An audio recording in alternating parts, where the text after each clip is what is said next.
The FBI is on the case of a missing Texas man they say bragged about stealing thousands of dollars from a Mexican cartel and then disappeared just 2 hours later. El 24 de marzo de 2023, Eric Tadeo Ramírez fue a un club nocturno en Estados Unidos y se jactó en voz alta de haber robado $50,000 al Cártel del Noreste, una brutal organización criminal mexicana. Creía que estaba a salvo en Estados Unidos, pero pronto descubrió cuán terriblemente equivocado estaba. Aquí tienes 5 estadounidenses que se metieron con los cárteles equivocados. Knowledge says that people have gone into that police station and never come out. They're never seen again. So, what happened to me has happened to others, and I'm a survivor. En junio de 2013, Ronald James Wooden fue arrestado por la policía, pero sintió que algo andaba mal. Pronto descubrió que esa fuerza policial trabajaba para un cártel mortal y que su día estaba a punto de volverse muy oscuro. Wooden y su esposa, Carmen, nacida en México, se habían mudado a Taxco, atraídos por su rica historia en la joyería de plata. Siendo artesano, él montó un taller con la esperanza de construir una vida tranquila. Sin embargo, su sueño rápidamente se convirtió en una pesadilla cuando su vecino, un ex policía que afirmaba pertenecer a un cártel local de drogas, exigió un pago mensual de protección de $10,000. Wooden, desafiante y con principios, se negó. Incluso había presentado una denuncia penal contra este miembro del cártel, sin darse cuenta de que estaba enfrentándose a una banda con influencia en el sistema judicial. En junio de 2013, las amenazas escalaron cuando el vecino blandió un machete y juró despedazar a Wooden y enviarlo de regreso a Estados Unidos en pedazos. Desesperados, ambos hombres llamaron a la policía, pero cuando los oficiales llegaron, inmediatamente se centraron en Wooden. Lo acusaron de estar borracho y de alterar el orden público, cargos que él negó enérgicamente. A los oficiales no les importó lo que tuviera para decir. Lo arrastraron hasta su vehículo y lo llevaron a la comisaría. Allí, Wooden fue arrojado al suelo y golpeado sin piedad con puños y culatas de fusiles. También le apretaron las esposas al máximo y se pararon sobre ellas, provocándole un dolor insoportable en las manos. Durante el tiempo que estuvo en la estación de policía, Wooden descubrió que muchas personas habían sido asesinadas en ese mismo lugar, al ver manchas de sangre en las paredes de víctimas anteriores. Well, they beat me for around 4 hours, close to 4 hours. And some would get tired, and then others would come in, and then others would get tired, others come in, and I guess they couldn't believe I didn't pass out. Su esposa, Carmen, que los había seguido mientras lo llevaban, esperó afuera de la comisaría, aterrada. Después de horas de angustia, le pidieron que pagara una multa de $200, alrededor de $12, para que liberaran a Wooden. Ella lo llevó rápidamente a un hospital debido a las graves heridas y huesos rotos. Aunque la experiencia de Wooden es tristemente común en México, atrajo mucha atención por tratarse de un ciudadano estadounidense.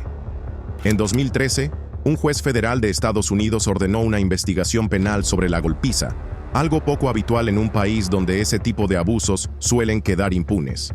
Un año más tarde, una investigación de la Comisión de Defensa de los Derechos Humanos del Estado de Guerrero confirmó que la policía de Taxco había detenido ilegalmente a Wooden, lo había golpeado brutalmente y luego mintió al respecto.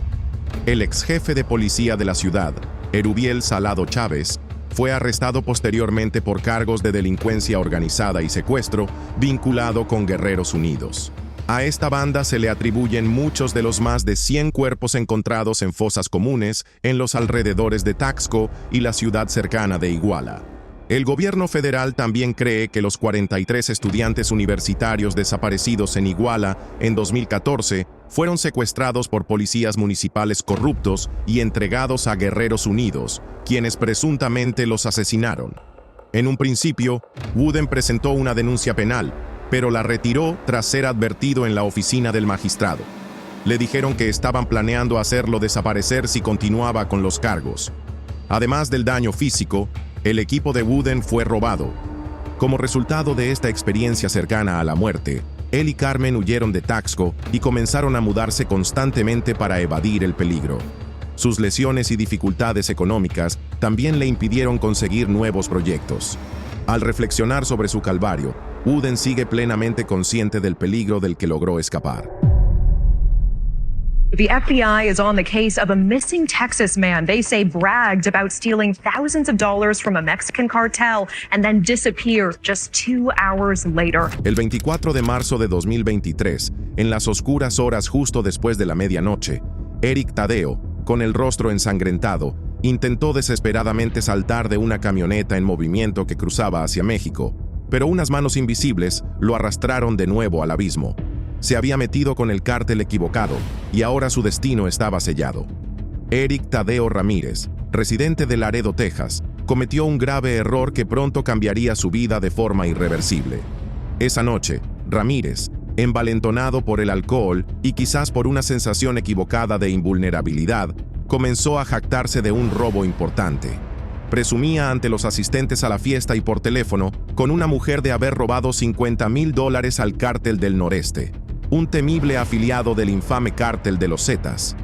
El Cártel del Noreste, también conocido como CDN, es una de las organizaciones criminales más temidas y despiadadas de México, conocida por su violencia extrema y su férreo control sobre regiones como Nuevo Laredo. Este cártel surgió de los remanentes de los Zetas, heredando sus tácticas brutales y expandiendo su influencia mediante el terror y la corrupción. Una de las principales razones por las que no se debe subestimar al CDN es su uso extensivo de la violencia y el terror para mantener el control y expandir sus operaciones. Participan en una amplia gama de actividades criminales, incluyendo el tráfico de drogas, la extorsión y el tráfico de personas. Sus métodos incluyen secuestros, a menudo dirigidos a migrantes y a quienes intentan ayudarlos. Estos secuestros no solo les generan ganancias, sino que también les sirven para ejercer dominio e infundir miedo. A pesar del peligro que representa este cártel, Eric parecía orgulloso de haberles robado. No mostró ningún miedo mientras se jactaba de ello, y de hecho quería que las personas a su alrededor en el club lo escucharan.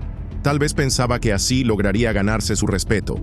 Lo que olvidó fue el hecho de que, aunque vivía en Estados Unidos, estaba apenas a unos kilómetros de la frontera con México, en Texas, y el cártel ha cruzado esa frontera muchas veces.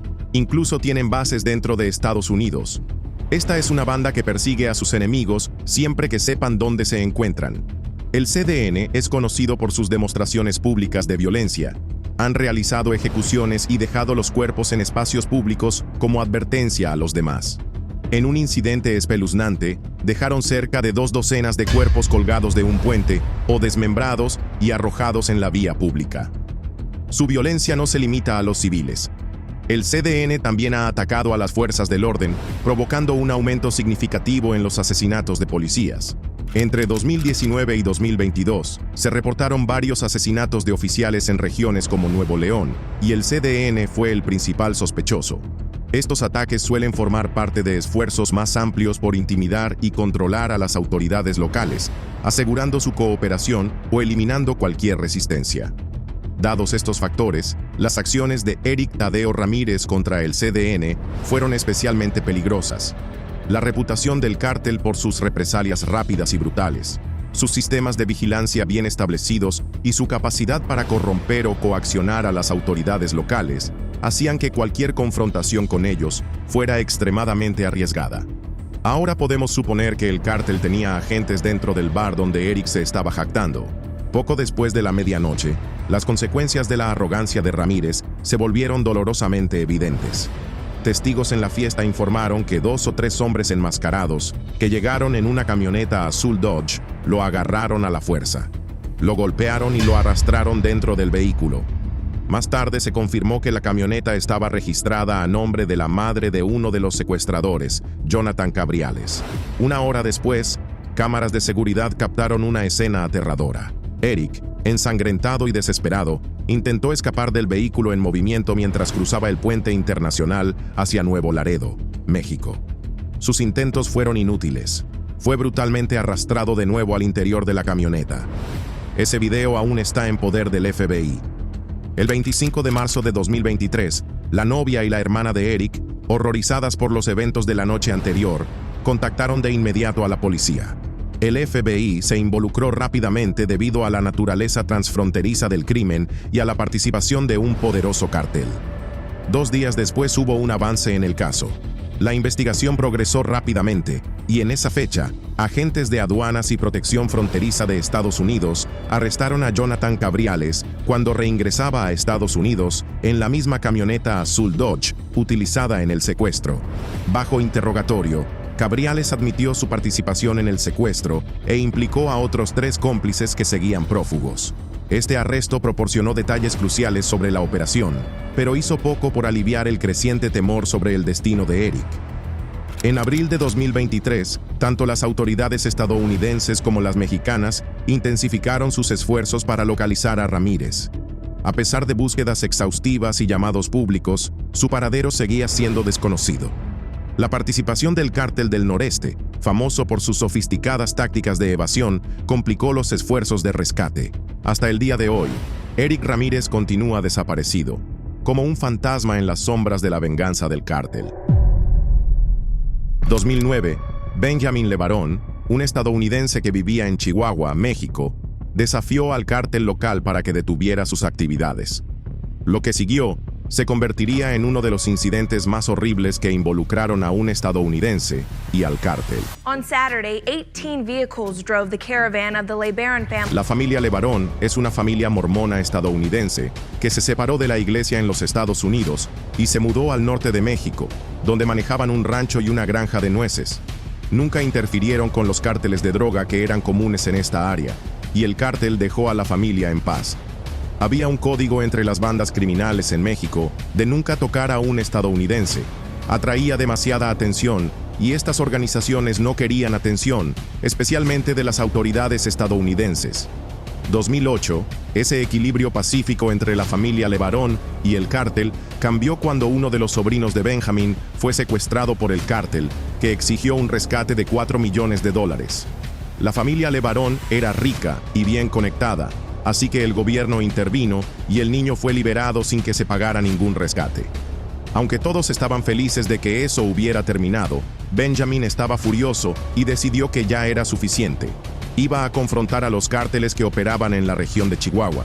Esto incluía al temido cártel de Sinaloa y al cártel de Juárez. Como podés imaginar, esto no iba a pasar desapercibido.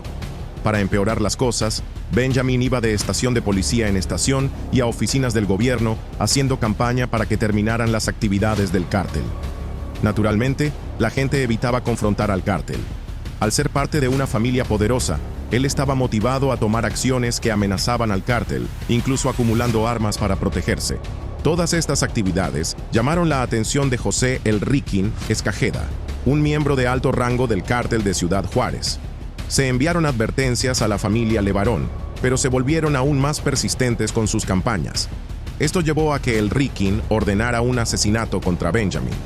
7 de julio de 2009, algunas camionetas SUV llegaron a la residencia de Benjamin LeBaron y 15 hombres, cada uno armado con un arma, salieron de los vehículos y exigieron que Benjamin saliera de su casa.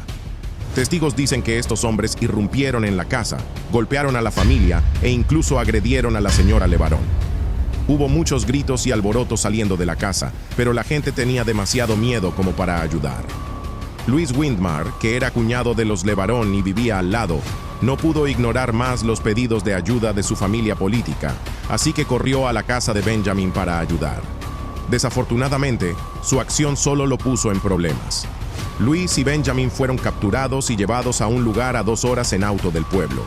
Ambos hombres fueron golpeados y ejecutados al costado del camino, donde sus cuerpos serían encontrados horas más tarde. La muerte de Benjamin LeBaron fue un hecho tan importante que fue portada en los periódicos locales. Que era en venganza por la captura del general y su grupo. Esa es la razón del interrogatorio que este jueves hizo la PGR. Por lo pronto, en respuesta, la policía allanó a las pandillas de la zona y arrestó a varios miembros del cártel sospechosos de haber estado involucrados en el secuestro y asesinato de Benjamin y Luis.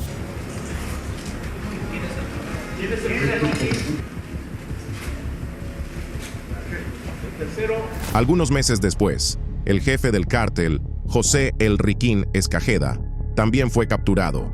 Se asumió que esto sería el fin de la amenaza, pero desafortunadamente, el cártel aún no había terminado con la familia LeBaron. Lo que sucede después es inimaginable y horrible en el sentido más profundo. El cártel de Ciudad Juárez pasó un tiempo bajo el radar, mientras la familia Levarón continuaba con sus esfuerzos para frenar el movimiento y las actividades del cártel en sus territorios. La familia también invitó a una fuerte presencia policial en la región, lo que frustró al cártel. 4 de noviembre de 2019, 10 años después del asesinato de Benjamin, el cártel atacó nuevamente a la familia Levarón, solo que esta vez sería mucho peor. Esa mañana, 3 mujeres de la rama estadounidense de la familia Levarón, con asentamientos en La Mora, viajaban en caravana junto a 12 niños en los vehículos. Iban camino a una boda cuando se encontraron con su ruta bloqueada por la pandilla La Línea, una facción principal del cártel de Ciudad Juárez. Una de las mujeres salió de su auto para identificarse con las manos en alto. Ella había asumido que el cártel las había confundido con una banda rival, pero estaba terriblemente equivocada. En cambio, le dispararon a quemarropa en el pecho, y las otras mujeres y ocupantes del auto también fueron alcanzados por las balas.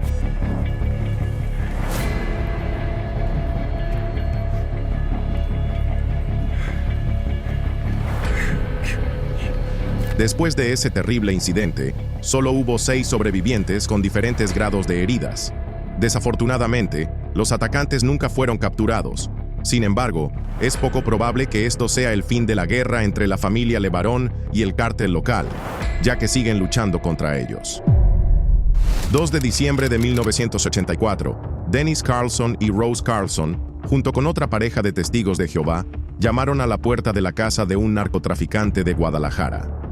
Pocos sabían ellos que esto sería un gran error que cambiaría sus vidas para siempre.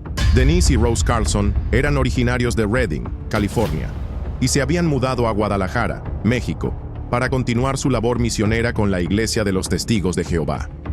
Según los residentes del área, los Testigos de Jehová habían sido bien recibidos por los lugareños, llegando incluso a internarse en las montañas donde vivían los jefes del cártel.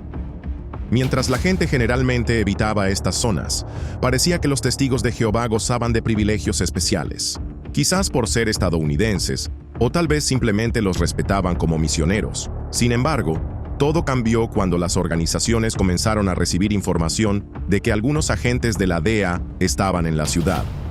A partir de ese momento, todo estadounidense se volvió sospechoso. Desafortunadamente para esta pareja de misioneros, ellos seguían creyendo que estaban por encima de la violencia de las pandillas que comenzaba a devorar el norte de México en ese momento. Se estaban produciendo asesinatos, y la violencia de los cárteles iba en aumento. Así que los lugareños sabían que debían mantenerse alejados del cártel y jamás se acercarían a la casa de alguien que perteneciera a la organización. Los misioneros estaban prácticamente cenando con el diablo al meterse con el cártel. 2 de diciembre de 1984, Denise y Rose llamaron a la puerta de uno de los jefes de la banda, Ernesto Fonseca Carrillo. Dentro, se encontraron con el Chapo Guzmán, con el cártel sospechando que estos misioneros eran en realidad espías de agencias federales estadounidenses. El Chapo, que en ese momento era un sicario, los ató y los golpeó hasta dejarlos ensangrentados. Luego, miembros de la banda procedieron a abusar de las mujeres. Estuvieron cautivos durante varias horas mientras Guzmán jugaba con ellos cortándolos con un cuchillo. Pero pronto se cansó del juego y marchó a los 4 misioneros hacia un bosque donde les disparó en la cabeza con una Uzi 9 mm antes de arrojar sus cuerpos sin vida a fosas que ya estaban cavadas. Hasta la fecha, los cuerpos de estos misioneros no han sido encontrados.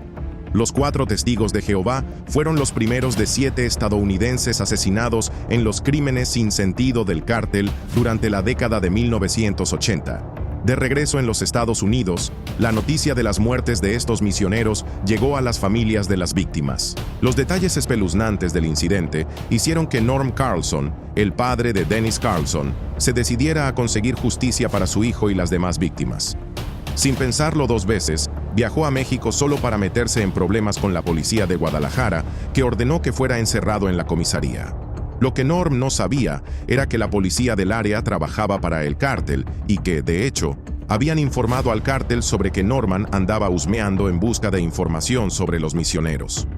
Pronto, la policía detuvo a Norm y lo golpeó mientras estaba bajo custodia. También le ordenaron que dejara de hacer preguntas sobre la muerte de los testigos de Jehová. Por suerte, lo dejaron ir después de que prometió cooperar. Aunque eso podría haber sido el final del caso, una investigación sobre el secuestro y asesinato de otro estadounidense, un agente de la DEA llamado Enrique Camarena, reabrió el caso. His sentence in the killing of DEA agent Kiki Camarena. The Department of Justice says 14 Mexican service members died. 4 de abril de 1985, los capos de la droga Rafael Caro Quintero, Ernesto Fonseca y Miguel Ángel Félix Gallardo fueron capturados por su participación en el asesinato de las parejas cristianas y fueron condenados a prisión. Smuggler turned DEA informant Barry Seal was murdered in 2 bursts of machine gun fire in East Baton Rouge. Abril de 1983, Barry Seal, un piloto del cártel de Medellín, se entregó a las autoridades federales. Sin embargo, esto marcaría el comienzo de una nueva vida por la que pagó el precio más alto. 28 de marzo de 1984, un piloto estadounidense llamado Barry Seal comenzó una peligrosa misión en nombre del gobierno de los Estados Unidos al infiltrarse como piloto del cártel de Medellín. Esta misión lo puso en el centro de las operaciones del cártel más grande del mundo. Barry no era un aviador común. Su talento le había otorgado un lugar en la historia de la aviación. Como ex capitán de Trans World Airlines, su destreza en la cabina solo era igualada por su gusto por el peligro. En 1976, la introducción de Barry al cártel fue orquestada por una serie de contactos dudosos. Su habilidad para volar a baja altura y evitar los radares había llamado la atención de los emisarios del cártel. Necesitaban a alguien que pudiera navegar por su laberinto de rutas comerciales ilícitas sin levantar sospechas, y Barry era su hombre. Los primeros vuelos fueron impecables. Barry transportaba cocaína desde Colombia a Estados Unidos con una eficiencia que impresionó incluso a sus jefes más duros. Con cada viaje, se ganaba su confianza, pero Barry estaba jugando un juego peligroso. El cártel de Medellín, liderado por el despiadado Pablo Escobar, era conocido por su brutal represalia contra cualquiera que los traicionara. En la década de 1980, Pablo Escobar, el infame narcotraficante colombiano, acumuló una fortuna sin precedentes en el apogeo de su poder. En su punto más alto, se estimaba que Escobar controlaba activos y efectivo por unos $30.000 millones. Esta asombrosa riqueza fue resultado de su dominio sobre el cártel de Medellín, que abastecía aproximadamente el 80% del mercado mundial de cocaína. Su inmensa fortuna lo convirtió en uno de los hombres más ricos del mundo en ese momento, superando a muchos empresarios legítimos. En 1981, se informa que Seal ganaba hasta $500.000 por vuelo, transportando miles de kilogramos de cocaína de Colombia a Estados Unidos. Básicamente, Barry ganaba millones de dólares por mes y había desarrollado un estilo de vida extravagante, por el cual estaba dispuesto a arriesgar su vida con tal de seguir disfrutándolo. El volumen de cocaína que transportaba era asombroso, con estimaciones que sugieren que movía entre 10.000 y 15.000 kilogramos por viaje en ocasiones. Este inmenso flujo de narcóticos contribuyó significativamente a la cultura de drogas y la crisis de adicción que azotaba a Estados Unidos en esa época. En abril de 1983, la vida de Barry tomó un giro más oscuro cuando quedó atrapado en una red de mentiras tejidas por múltiples agencias gubernamentales después de entregarse a las autoridades. La DEA, la CIA e incluso la Casa Blanca tenían intereses en las actividades del cártel de Medellín. Veían a Barry como un peón, una herramienta para infiltrarse en las operaciones del cártel y reunir inteligencia. La presión aumentaba, y ni siquiera los millones de dólares que ganaba por volar la droga del cártel hacían que las cosas fueran más llevaderas. Ahora Barry estaba dividido entre dos mundos. Se suponía que trabajaba para el gobierno de Estados Unidos, pero estaba más interesado en hacer dinero con el cártel. Bueno, ¿quién no lo estaría? Pablo Escobar era uno de los hombres más ricos del mundo y estaba dispuesto a pagar generosamente por los servicios de Barry. Durante este periodo, los vuelos de Barry se volvieron cada vez más peligrosos porque la confianza del cártel en él solo era igualada por su desconfianza. Un solo error podría significar la muerte. En una ocasión, un vuelo rutinario casi terminó en catástrofe cuando fuerzas militares colombianas, alertadas por cárteles rivales, intentaron interceptar su avión. La habilidad de Barry lo salvó, pero fue un sutil recordatorio del delgado hilo por el que caminaba. A pesar del riesgo creciente, Barry continuó con su doble vida. Su lealtad dividida entre el cártel y el gobierno estadounidense creaba un constante estado de tensión. El cártel, sin saber de su cooperación con las autoridades estadounidenses, dependía cada vez más de sus servicios. Mientras tanto, Barry suministraba información crucial a sus contactos, información que fue instrumental para comprender las operaciones del cártel. El 19 de julio de 1983, la doble vida de Barry alcanzó su punto máximo con la Operación Screamer, una misión ideada por la DEA. Se le encargó fotografiar a miembros de alto rango del cártel durante una entrega de cocaína en Nicaragua. Las fotos proporcionarían pruebas irrefutables de la implicación del cártel en el narcotráfico y vincularían al gobierno nicaragüense. La operación encubierta de Barry fue un éxito, pero selló su destino. Las fotografías fueron explosivas, dando lugar a un escándalo político en Washington, D.C. La Casa Blanca, ya enredada en el escándalo Irán-Contra, se vio envuelta en más controversias. Pero mientras el gobierno luchaba por controlar las consecuencias, Barry quedó expuesto cuando el cártel de Medellín descubrió rápidamente la identidad del traidor en sus filas. La vida de Barry corría un grave peligro, y en un intento desesperado por protegerse, Barry ingresó al programa de protección de testigos, pero su notoriedad hacía imposible ocultarse. Tras la condena de las personas que aparecían en sus reveladoras fotografías, para las cuales él fue el principal testigo, Barry solo recibió algunos años de libertad condicional a cambio del excelente pero mortal servicio que prestó a las autoridades estadounidenses. Luego fue asignado al Centro de Tratamiento Comunitario del Ejército de Salvación en Baton Rouge. Sin embargo, los últimos días de Barry Seal estuvieron marcados por la paranoia y el temor, ya que sabía que el cártel seguía tras él. Saber que su alcance era extenso e implacable no hacía más que aumentar sus miedos. El 19 de febrero de 1986, Barry fue asesinado a tiros en Baton Rouge por sicarios enviados por el cártel de Medellín, apenas 3 semanas después de haber comenzado su libertad condicional. And put it on YouTube. But this is where Barry Seal was assassinated, here at the Salvation Army in Baton Rouge, Louisiana. Poco después del asesinato de Seal, las autoridades arrestaron a 3 hombres en relación con el crimen: Miguel Vélez, Bernardo Vázquez y Luis Carlos Quintero Cruz.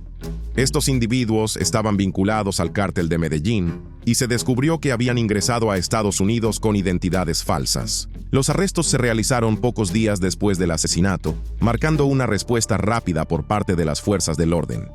En marzo de 1987, durante el juicio, se reveló que Vélez, Vázquez y Quintero Cruz habían sido contratados por el cártel para eliminar a Seal debido a su cooperación con las autoridades estadounidenses. Los testimonios y pruebas presentados durante el juicio destacaron la extensa planificación y ejecución del asesinato, lo que indicaba la desesperación del cártel por silenciar a Seal. Los hombres fueron condenados a cadena perpetua, un golpe significativo a las operaciones del cártel de Medellín en Estados Unidos. Investigaciones posteriores sobre el asesinato revelaron una compleja red de actividades y conexiones del cártel. Se descubrió que el asesinato de Seal había sido orquestado por miembros de alto rango del cártel, incluido José Gonzalo Rodríguez Gacha, uno de los principales lugartenientes de Pablo Escobar, quien más tarde fue abatido en una redada por parte del gobierno colombiano.